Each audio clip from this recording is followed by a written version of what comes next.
If there's something I know middle schoolers love to do, it's argue. So, without further ado, let's bring them the great debate.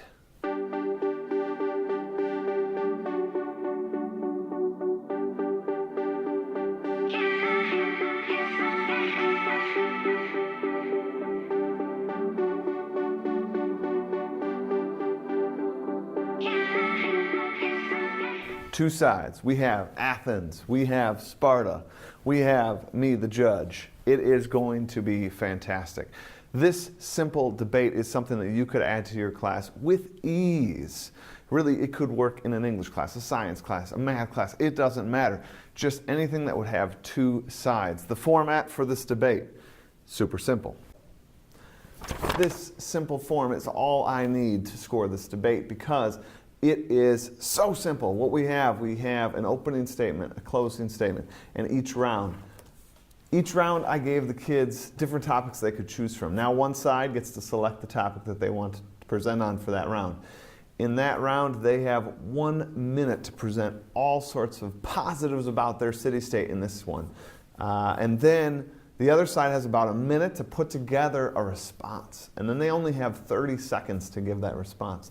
In that time, you see students coming together trying to discuss and negotiate and figure out what is the best argument. And then they stand up and deliver that argument, and it is so awesome.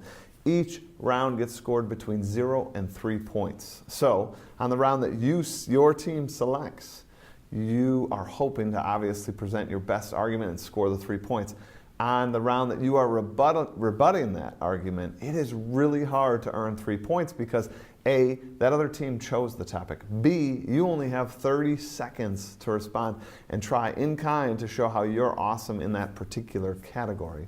Now, an extra little piece I throw in there is they can each use each fact only once within the debate, except for the opening and closing statements. So, for example, if Athens wants to talk about the Battle of Marathon, we learned it in class, I am sure it is going to come up.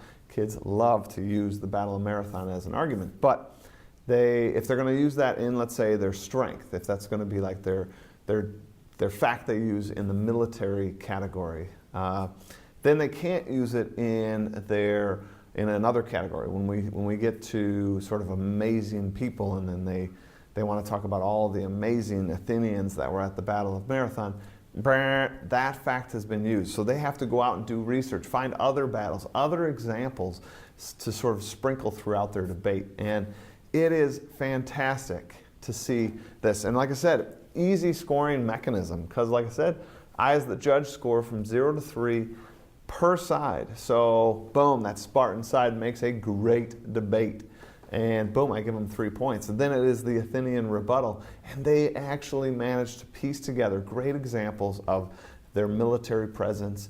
And then boom, they get 3. If you score 3 on the other team's choice, other team's sort of power, that's unbelievable. That's going to set you up for success because now it flips.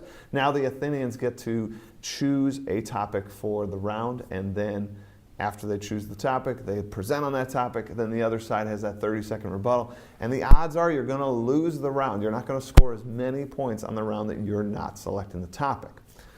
I always tell the kids this is a little bit like trying to break the serve in tennis.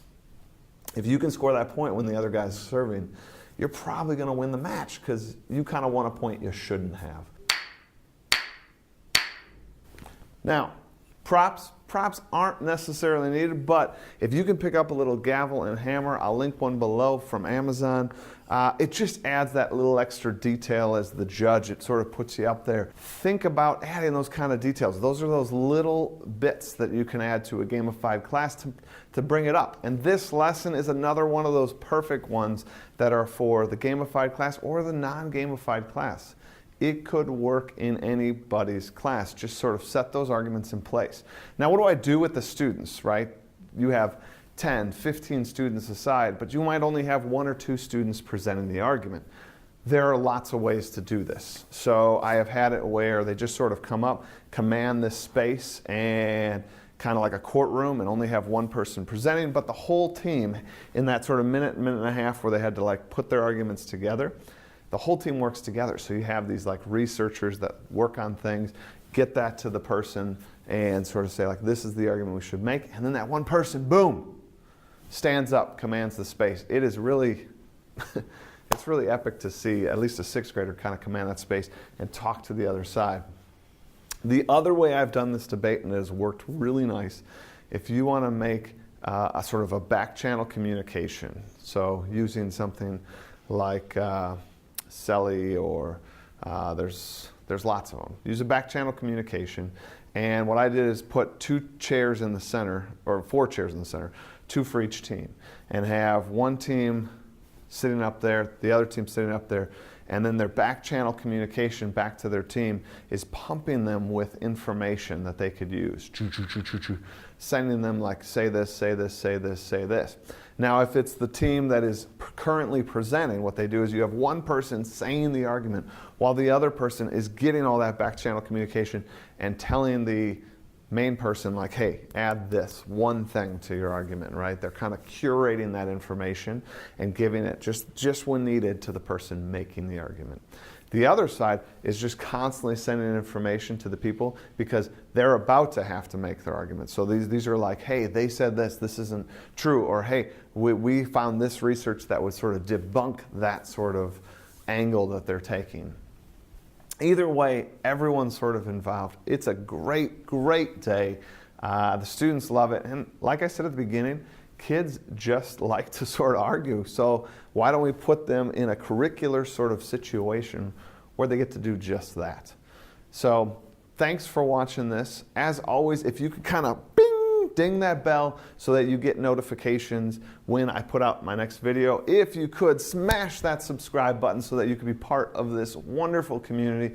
And always, I'd love for you to post a comment below. Tell me how we're doing here on this channel. Also, have you ran a debate and want to share out your debate story? Put that down there. If you have a tip or trick or something that people should pick up for a debate structure, I'd love to hear from you, and I'm sure other people in this community would.